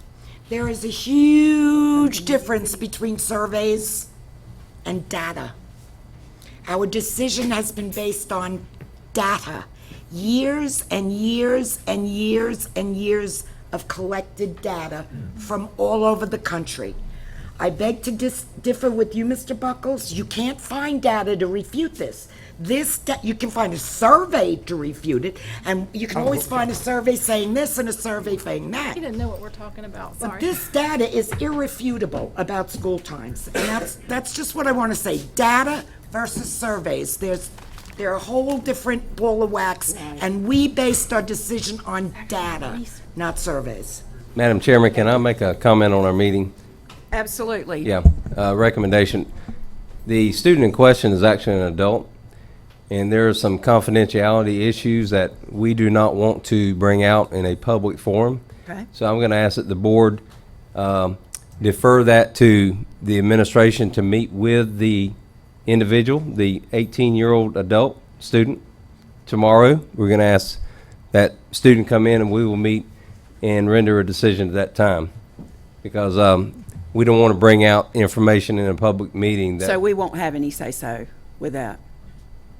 I mean, you can say whatever you want to, but I'm just saying we cannot present information to you. Yeah, I understand that. So you can make a decision because it is confidential. Okay. Right. Here's, in a nutshell, Kathy was following, let me follow up just briefly on what Kathy said.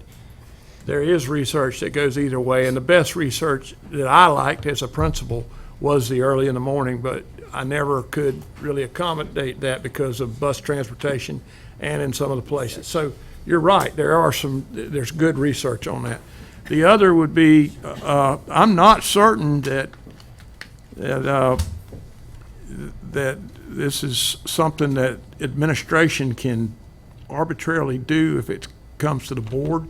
This may be a board decision. Now, I have seen the board make decisions in past, I'm talking about a child walking at graduation.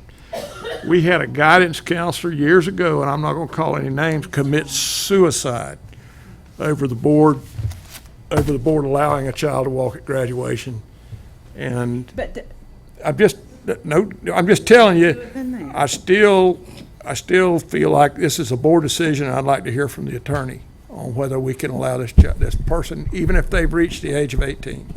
I echo the superintendent's remarks that this is an adult. I would have liked to have seen the adult come.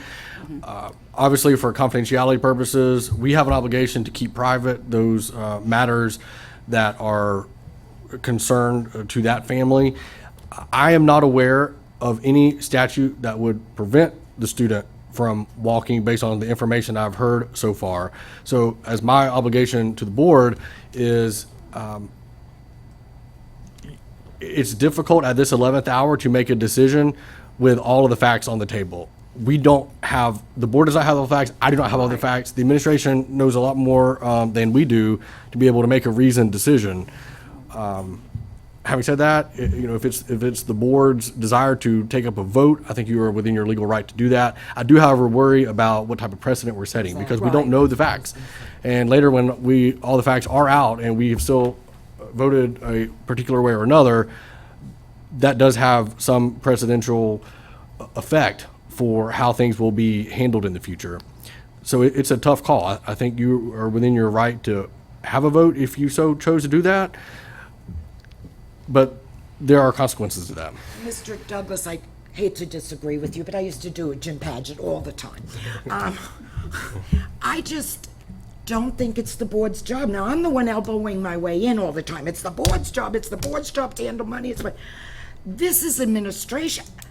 That's number one. I don't think it's our job to make this call, number one. And number two, the precedent it's going to set. Next year at this time, we will have another room full of people of parents whose kids aren't walking, and they're all going to want us, without evidence, to say they can walk. Well, the superintendent will always be involved in who can walk and who can't walk. That is a yearly rite of passage. That's right.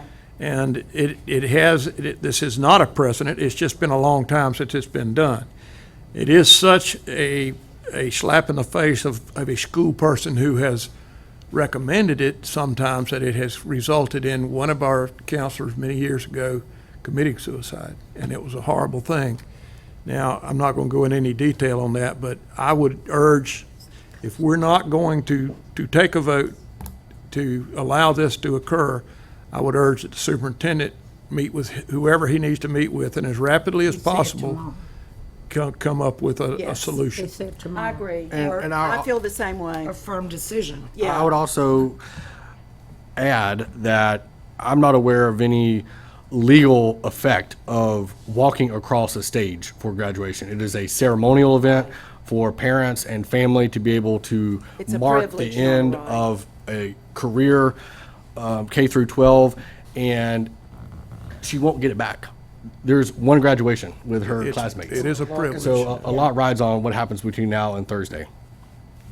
And I would just say, from the board perspective, as a board member, if there is any such policy that we overlooked, whether it's unenrollment and re-enrollment in Florida virtual and some kind of reason, if there's no, then that's something we have the ability to override on a special Exactly. circumstance. And that's why I wanted it to be brought to us, because it was a long process. And if statutorily, you haven't found anything that would keep this person from walking across the stage, this is a one lifetime event. You get one chance at it. So I feel strongly that if there's something we have in our policy or procedure that would keep that, that gives us the right to override it. So I do not want the meeting tomorrow to be, well, school board policy says this, and this is the reason, this little bit of thing, and we don't have a loophole to get you around. So that's why I'm saying, as a board, if we have something that just has been overlooked, whether or not she unenrolled and re-enrolled, and that's, I feel like some kind of, then it's our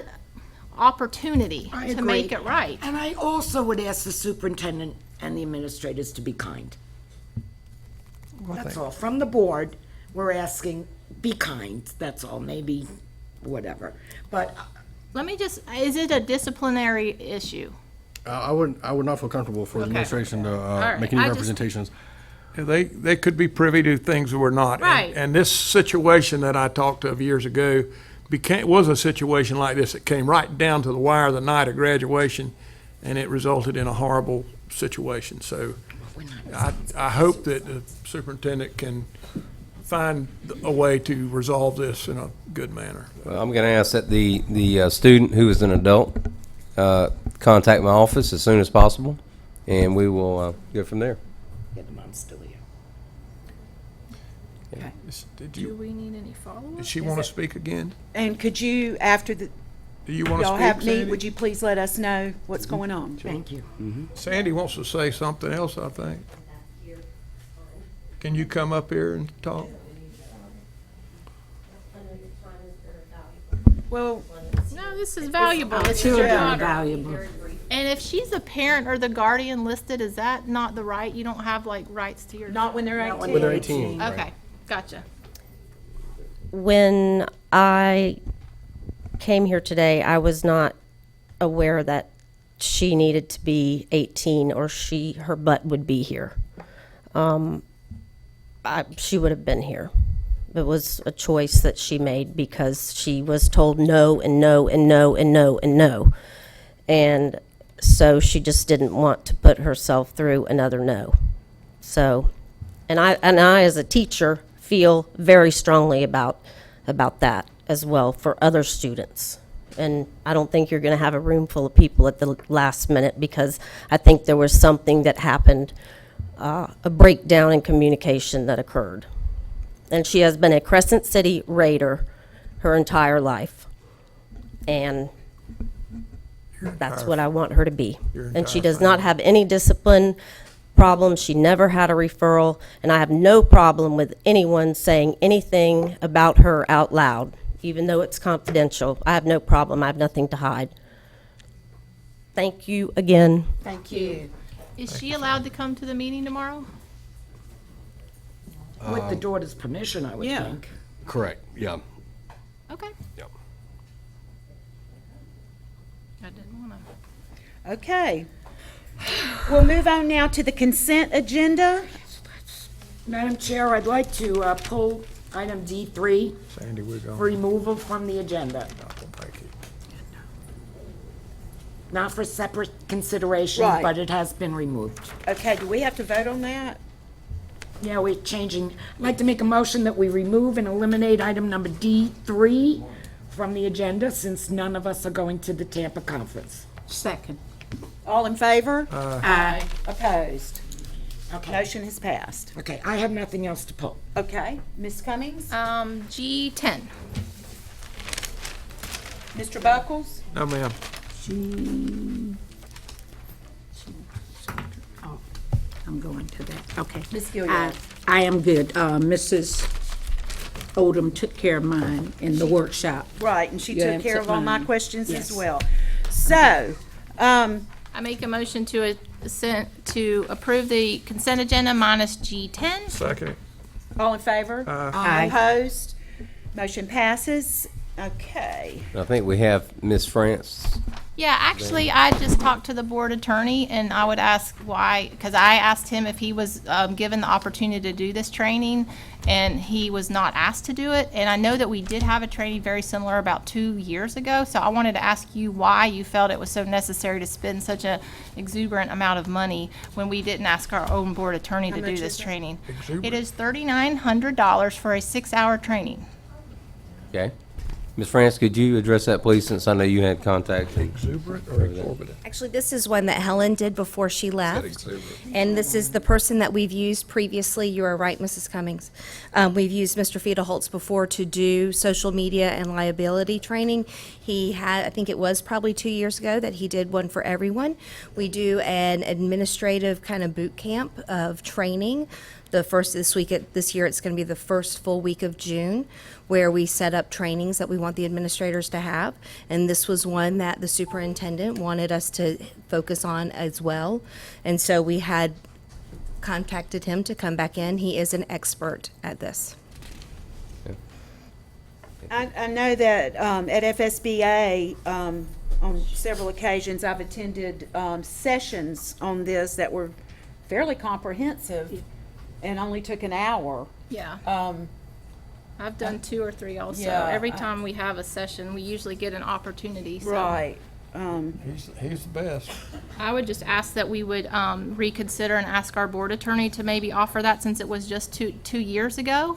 And it would be something that the board attorney would be able to accomplish. Well, with a lot of hours researching and preparing to give a course, I mean, Well, you can't I just get feel up like and he's got I mean, we pay for his state, membership for attorneys.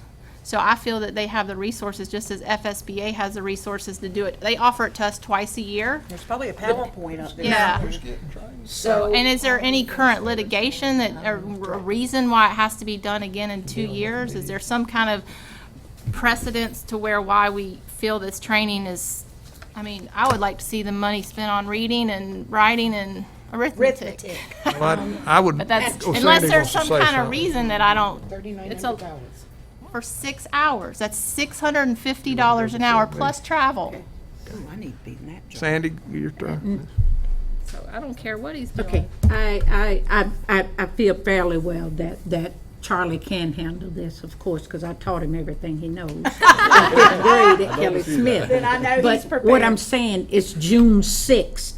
That might be cramp and crunch time for him, but I certainly say from here forward, after this one, that Charlie take this upon himself and instruct us. That's, give him time to put it together, because we don't want him to, be pushed into this and have to do it. But from here on, I'd like for us to look So at on him future, to do it. future legal matters, Yeah, like with this, the for legal liability, training, he can handle you're it. asking that we first check with Charlie before we consider any other I'd outside. love for that to happen. Right. I'd love for that to happen. Yeah, Listen, let him bid on it. I'd like to say that gentleman is about as good as they get, and I feel very strongly. I know state superintendents are trained. I know it's common around the state to train people in how to deal with the media, in particular if you have some kind of disaster on your campus, and it keeps the board from being exposed to a lot of This is liability. social media.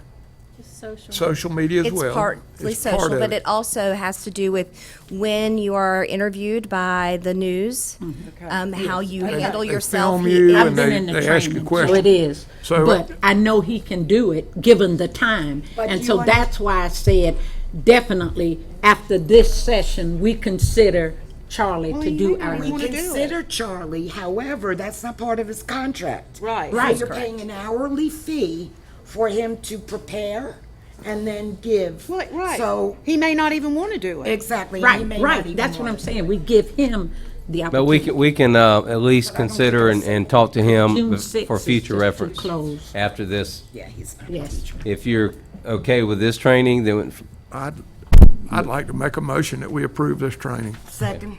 All in favor? Aye. Aye. Opposed? Aye. Okay, we'll go back Charlie's good, you got it.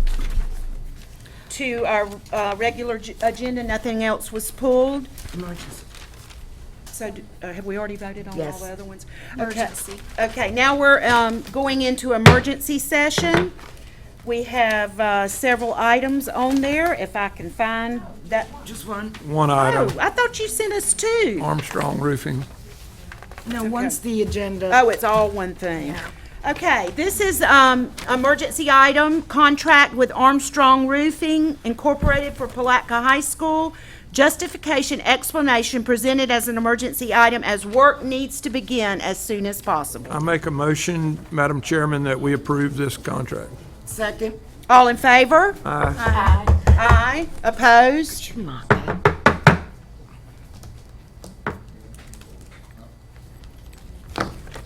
Okay, now we're going to go back on to our regular agenda. Y'all got me rattled. Yeah, we're back in We're out of regular session. emergency session, back into our regular agenda. And it is now time for new business. The first item under new business is discussion, input, and action of budget amendments for March 2017.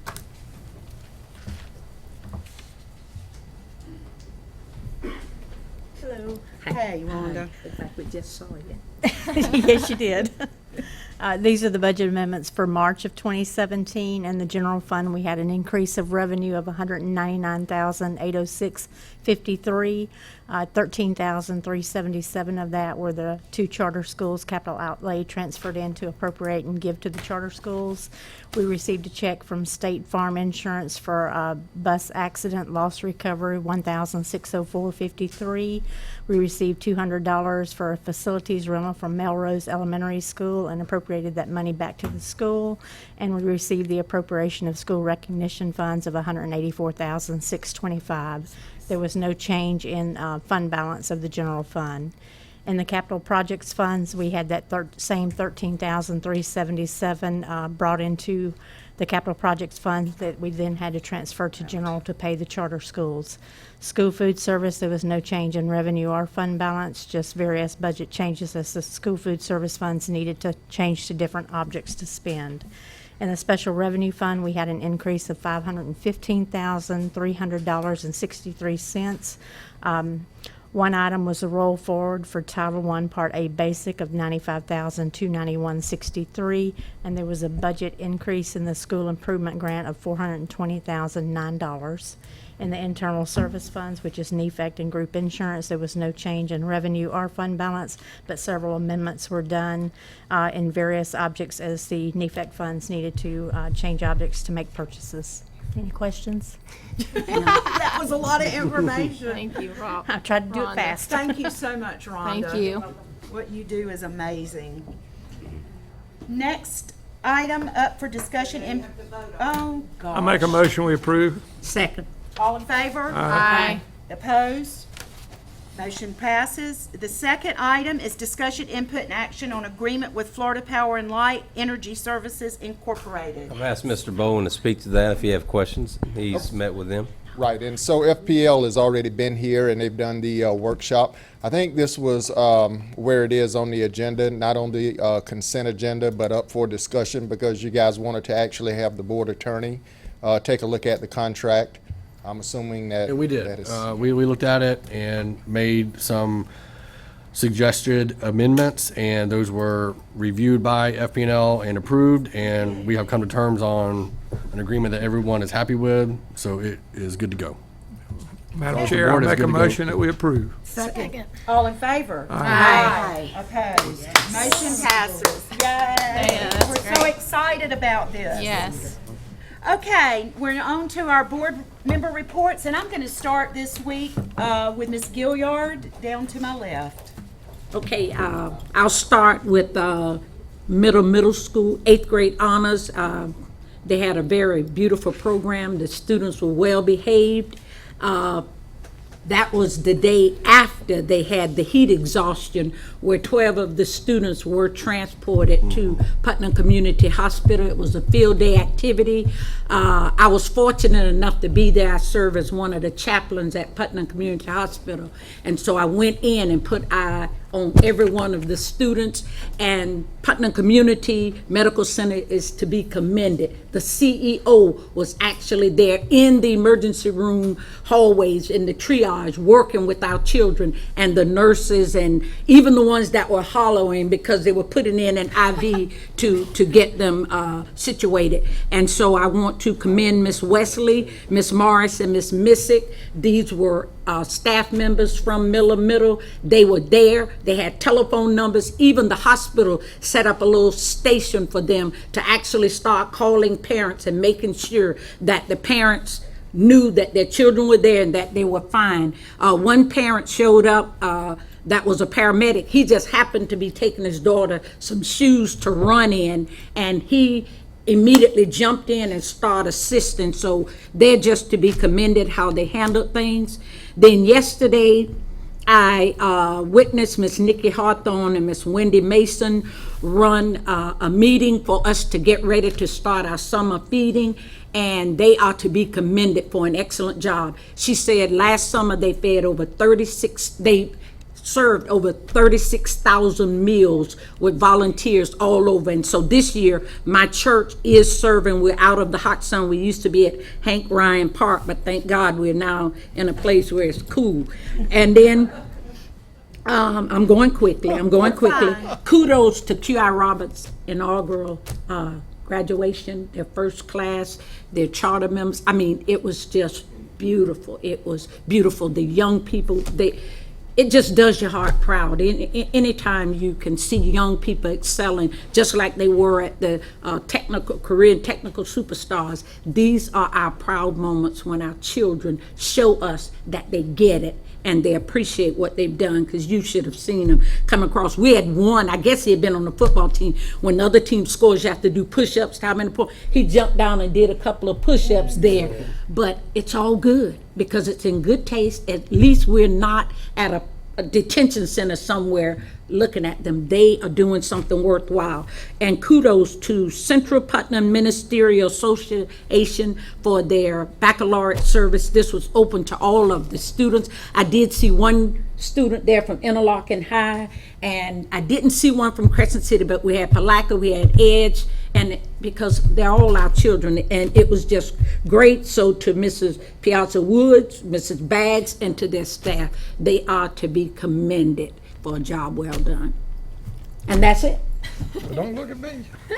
My turn? Yes, it's your turn. I just build on what Sandy said about QI Roberts. That was like $2 million or more in scholarships have been offered to those graduates. Yes. That is an incredible amount of money. And when you look at the other high schools as well, it's going to be staggering for this year. Number one and foremost in my mind is safety at graduation.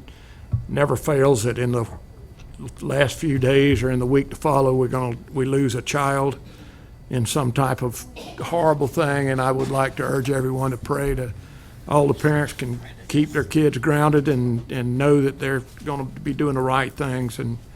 But it's always been my worst time as a school superintendent or a school board member or a parent when I had to worry about the last week of school after seeing some of the things. It's a joyful time, but it can turn into a horrible time. So just parents, watch your children. Next, I would like to, Christy Banks Lowe is outside, but she she was very instrumental. Christy, I was talking about you. She was very instrumental in the arrest or the investigation that was in the Palatka paper today of the sexual assault person, and we can't underscore enough how bad it is out there, and it is bad. Whether you believe it or not, you know, the numbers don't lie.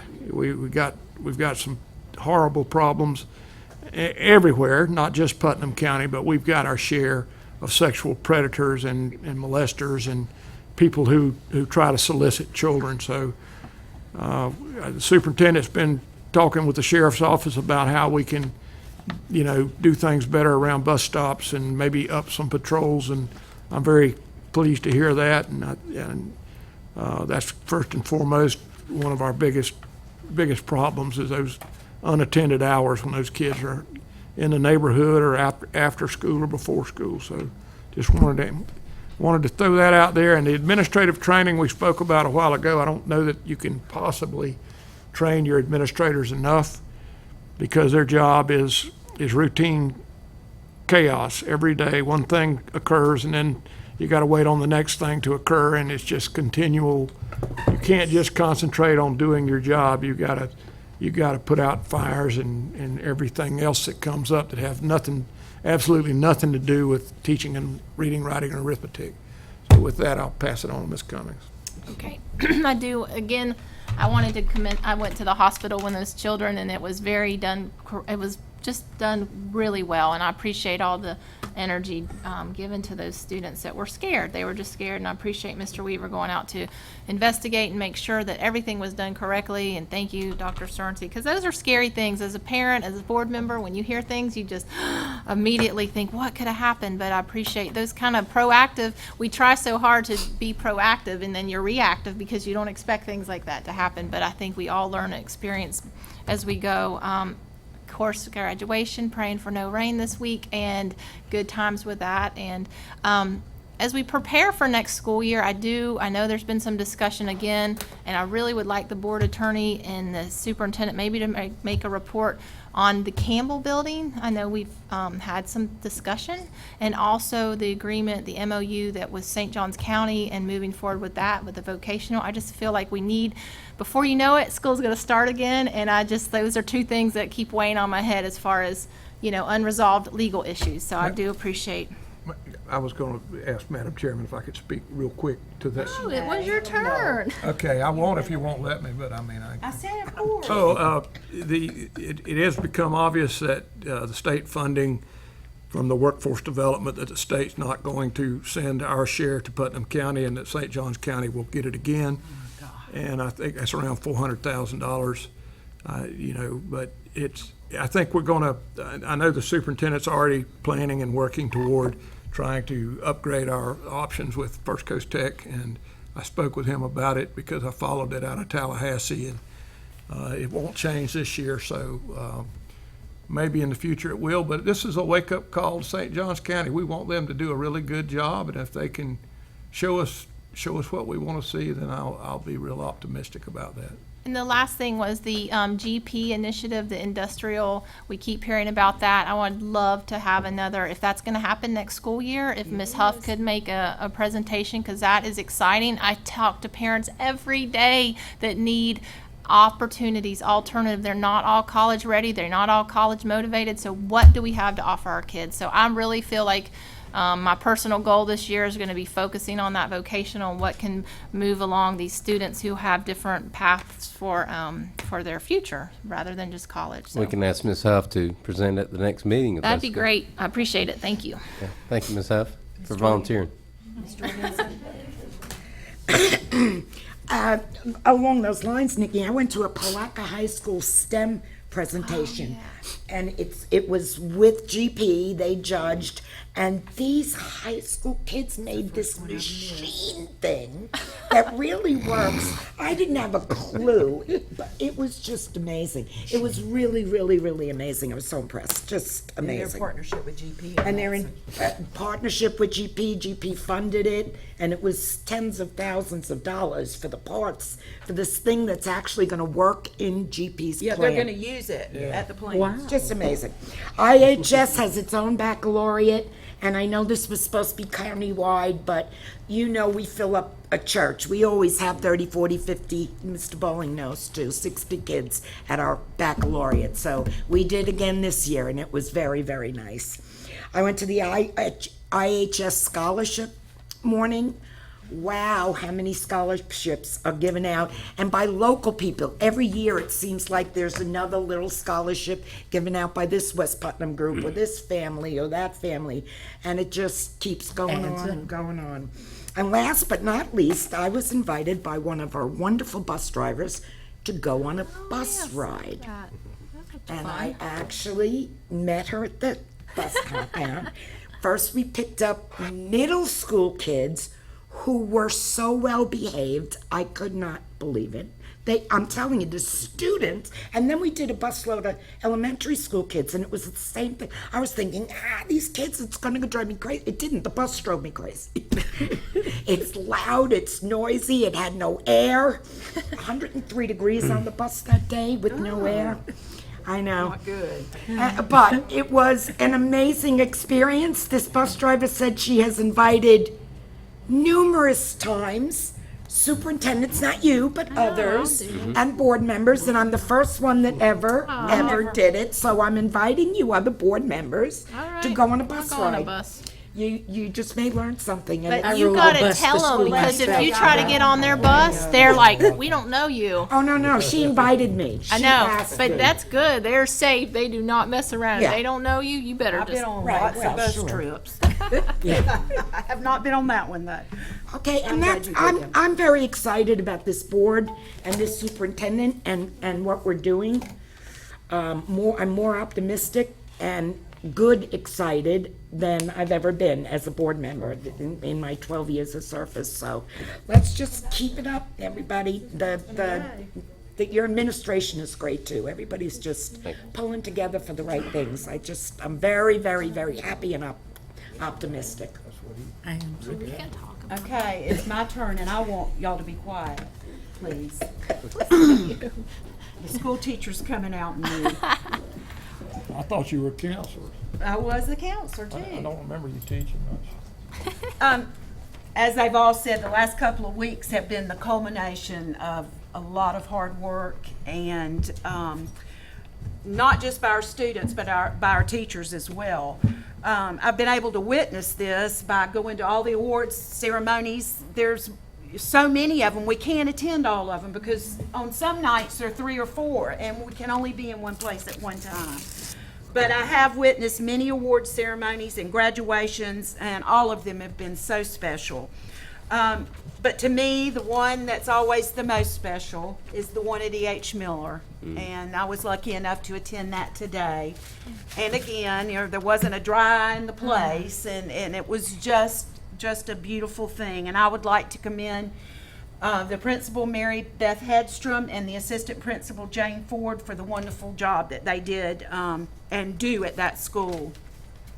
This past Friday night, I have to mention this, I attended the graduation ceremony of QI Roberts Junior Senior High School. It was their first graduation, and it was very special to me because that is the school that has been named after my uncle, QI Roberts. And Joseph Roberts, my cousin, was there to receive the plaque. Irvin and Norleen were out of the country, so Joseph came and did a very special job accepting that and saying a few words. It was a beautiful ceremony. Those kids are amazing. They're adorable. There's a great school out there, and Mary Piazza and Kim Baggs do a wonderful job. Before I close, I've got something I want to say, and I want to address my feelings about the school start times. I know this has been an emotional topic for those who are against it, and those who support it. All of you stand strong in your convictions, as I do. I was elected because I made a promise, a solemn promise, to always do what I think is best for the students of Putnam County. And that is why I stand firm in my belief that we have to make this change. Our students will still have the opportunity to work in the afternoons, to play in sports in the afternoons, and to do after-school activities such as dance and karate and all of those wonderful things that we offer them in Putnam County. And they'll still have time to do chores at home if their parents are so inclined.